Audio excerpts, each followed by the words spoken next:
So this example we explored a little bit in 4.2. We're doing a little more formal with it now and talking more about what's going on behind the scenes in StatKey.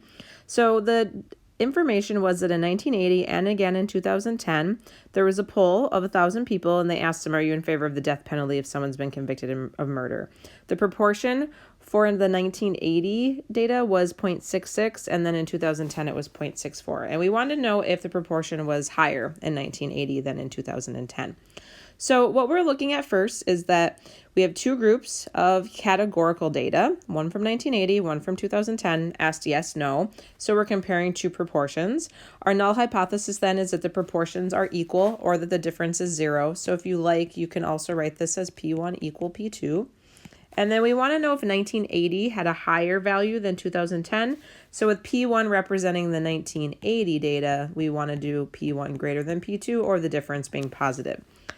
The part about experiment or observational study just is going to tell you which way StatKey is going to do everything, if it's doing one of the different options we had. So experiment and observational study are treated slightly differently when we're looking at two groups. And so if you look back at the bullet points, if you are doing an observational study, when we're looking at the difference in the two, then we're talking about this option of resampling.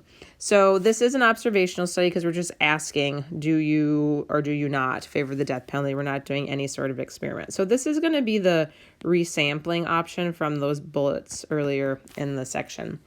Where would the randomization distribution be centered and what would be plotted? We're centered at the null value, which is 0. We're testing if the difference is 0. And the sample value that goes with testing for a difference in two population proportions is the difference in the two sample proportions. So P1 hat minus P2 hat. How is this happening then that we create these dots in StatKey? Under an observational study or resampling, what happens is the information is all combined together into one group to get an overall proportion. If we had 66% and 64%, and these are both out of 1,000, this should be 660 people and 640 people. And if we add 660 plus 640 and divide by the total number of people, which is 1,000, we get 0.65. So what StatKey does is it says, I'm going to treat 0.65 as the true population value for both groups because then we have a difference of 0 for the two groups if they're both at 0.65. So we randomly get a sample of 1,000 from a population that has a 0.65 as the true value. Get another sample also of size 1,000 from a proportion of 0.65. Okay, so these come from the fact that the original sample sizes were 1,000. If they had been like 200 and 600, we'd do 200 and 600. From each of these 1,000 values, we get two different sample proportions, P1 hat and P2 hat, and then that's calculated as a difference. Repeat that many times in plot. So in our plot, we would have like 1,000 realizations of the difference in P1 hat and P2 hat. Okay, so what we want to do is go over to StatKey and see what we get as our p-value and state our practical conclusion. So we want to go to test for a difference in proportions.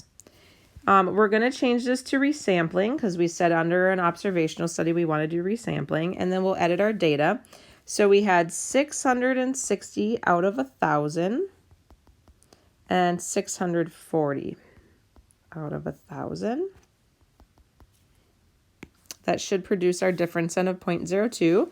And I've already done resampling, so now we'll just generate 1,000 samples.